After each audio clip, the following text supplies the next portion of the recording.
நித்யானந்தாவிடம் காட்டிய பகுத்தறிவை. பாலியல் புகாரில் சிக்கிய பாதிரிமார்களிடம் ஏன் வீரமணி காட்டவில்லை என்கிற கேள்வி எழுமில்லையா. அதனை பற்றி இந்த காணொளியில் காண்போம். அது பற்றி நம் காணொளியில் காண்பதற்கு முன் நம் சேனலை சப்ஸ்கிரைப் செய்து ஆதரவு தாருங்கள். உங்கள் ஆதரவு நமக்கு ஊக்கமளித்து இன்னும் நம் பங்களிப்பை சிறப்பாக செய்ய உதவும். நன்றி. இனி காணொளி. 29 நவம்பர் 19 நாள் விடுதலையில். நித்யானந்தா ஆசிரமத்தில் கொடூரங்கள். அரசு என்ன செய்கிறது என்கிற தலைப்பில் ஒரு தலையங்கம் எழுதப்பட்டிருந்தது. நாம் கூட என்ன நினைத்தோம் என்றால். பார்ப்பன சாமியார்கள் என்றால் கண்டு கொள்கிற நிலையையும். சூத்திர சாமியார்கள் என்றால் கண்டு கொள்ளாத நிலையையும். எடுத்து நித்யானந்தா விவகாரத்தை பற்றி செய்தி போட மறப்பார்கள் என தான் நினைத்தோம். பாலியல் வன்கொடுமை செய்கிற பாதிரியார்களை பற்றி. சாமியார்களை பற்றி பேசுகிற அளவு தீக்க ஆசாமி பேசுவதில்லையே என்பதால். நித்யானந்தாவை பற்றி பேசுகையிலும் அதே அயோக்கியதனமான அணுகுமுறையை தான் கடைப்பிடிப்பார்கள் என நினைத்தோம்.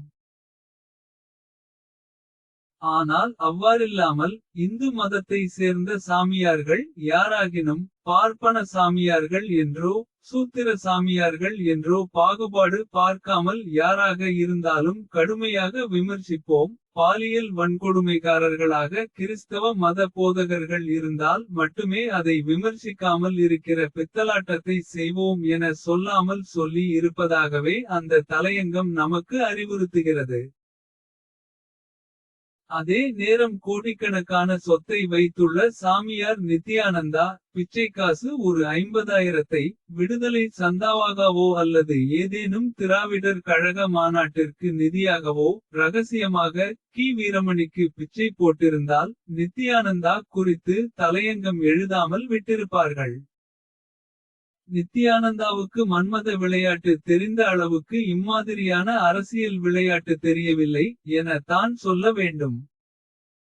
தீக்க வினரின் முந்தைய செயல்பாடுகள் நமக்கு அவர்கள் அவ்விதமான யோக்கியதையை கொண்டிருப்பவர்கள் என்பதாகவே அறிவுறுத்துகிறது. இப்படி தான் மார்ச் 3 2016 இம் நாள்.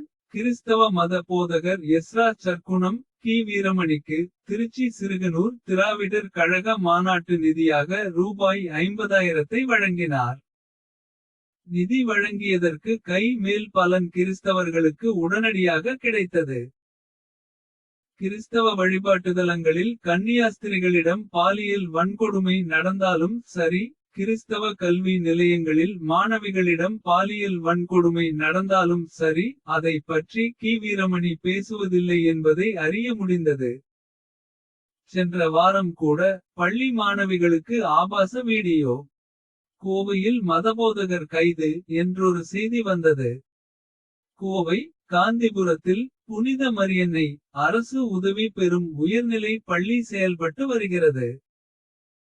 இப்பள்ளியில் ராமநாதபுரம் புலியகுளத்தை சேர்ந்த மரியா ஆண்டனி ராஜ் 55 என்பவர் தாளாளராக உள்ளார். நவம்பர் 20 2019 அன்று பள்ளியில் 9ஆம் மற்றும் 10ஆம் வகுப்பு படிக்கும் 5 மாணவிகளை அழைத்த தாளாளர். தனது மொபைல் போனில் சில களை பதிவிறக்கம் செய்து கொடுக்குமாறு தெரிவித்தார். அவரது மொபைல் போனை மாணவிகள் வாங்கி பார்த்தபோது. அதில் ஆபாச வீடியோக்கள் இருந்துள்ளன. இதை மாணவிகள் பார்க்க வேண்டும் என்ற நோக்கில் தாளாளர் கொடுத்ததாக தெரிகிறது. இதை பார்த்து அதிர்ச்சியடைந்த மாணவிகள் வீட்டுக்கு சென்று தங்களது பெற்றோரிடம் தெரிவித்தனர். கோபமடைந்த பெற்றோர் நேற்று காலை பள்ளி முன் திரண்டு முற்றுகையிட்டனர். முதல்கட்ட விசாரணைக்கு பின் மரியா ஆண்டனி தாஸ் போலீஸ் ஸ்டேஷன் அழைத்து செல்லப்பட்டார். அங்கு வைத்து விசாரித்தபோது. பள்ளி மாணவிகளுக்கு ஆபாச வீடியோக்களை காட்டும் நோக்கில் தாளாளர் செயல்பட்டது உறுதியானது.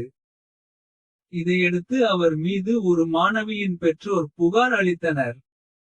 இப்புகாரின் பேரில் தாளாளர் மீது போக்சோ சட்டத்தில் அனைத்து மகளிர் மத்திய பிரிவு போலீசார் வழக்கு பதிவு செய்து கைது செய்தனர்.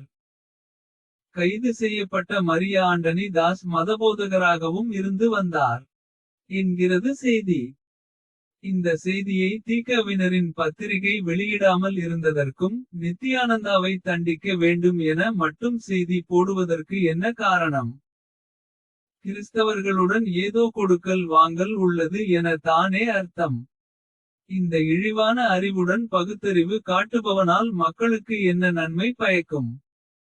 நித்யானந்தா மடத்திலிருந்த ஜனார்தன சர்மா என்பவர் அளித்த புகாரை அடிப்படையாக கொண்டு எழுதப்பட்ட தலையங்கத்தின் இறுதியில் இவ்வாறு எழுதப்பட்டுள்ளது.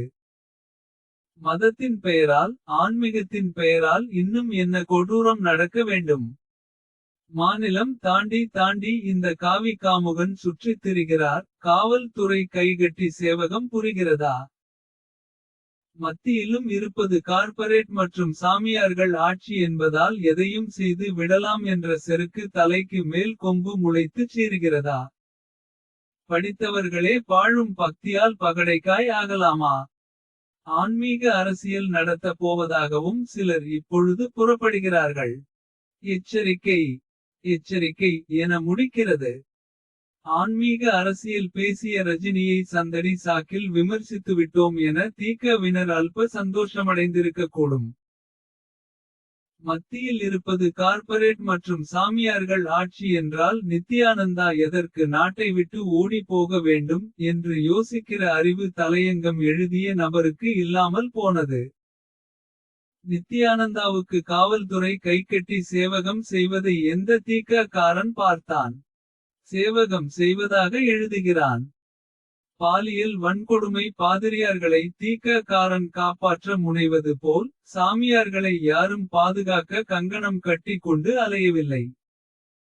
இந்துத்துவா என சொல்லப்படும் ஒரு நாட்டில் நித்யானந்தாவையும் உள்ளே வைக்க முடியும். ஜெயேந்திரரையும் உள்ளே வைத்தார்கள். வட இந்தியாவிலேயே எத்தனையோ சாமியார்கள் சிறையில் அடைக்கப்பட்டதை பார்த்தோம். ஆனால் பாலியல் வன்கொடுமை பாதிரியார்களை உள்ளே வைப்பது தான் இயலாத காரியம் என கேரள பாலியல் வன்கொடுமை பாதிரியார் பிராங்கோ முல்லக்கல் விவகாரத்தில் பார்த்தோம். கேரளாவிலிருந்து கன்னியாஸ்திரிகள் வாடிகனிலுள்ள போப் ஆண்டவருக்கு கடிதம் எழுதுகிறார்கள். ஐயா, எங்களை சீரழித்த கயவன் பாதிரி பிராங்கோ முல்லக்கல் மீது நடவடிக்கை எடுக்க ஆவண செய்யுங்கள் என. உண்மை நிலவரம் இவ்வாறு தான் உள்ளது என ஈரோட்டு கண்ணாடிக்காரனுக்கு தெரியாதா. இந்தியாவில் அரசு இல்லையா. சட்டம் இல்லையா. ஏதோ அவர்களால் குற்றவாளிகளுக்கு தண்டனை பெற்று தர இயலாதது போல் போக்கு கடிதம் எழுதுவது. மொத்த இந்தியாவுக்கே தலைகுனிவு என எழுத துப்பில்லாதவனாக தானே போனான் விடுதலை பத்திரிகை பேர்வழி. மதத்தின் பெயரால் கொடூரங்கள் நடக்கக்கூடாது என தீக்க ஆசாமிகளுக்கு உண்மையிலேயே அக்கறை இருந்தால். மதம் பார்க்காமல் கொடூரங்களை விமர்சிக்கிற அறிவை முதலில் பெறட்டும். பெற வேண்டும். அந்த அறிவை பெறாமல் இவர்கள் பேசினால் அது அறிவில்லாதவர்களின் பேச்சாக தானே அவை கருதப்படும். நீதி கிடைக்கவே அயோக்கியத்தனமான அறிவுடன் செயல்படுகிற ஒருவன் நீதியாளனாக இருக்க முடியாது. அநீதியாளனாக தான் இருக்க முடியும்.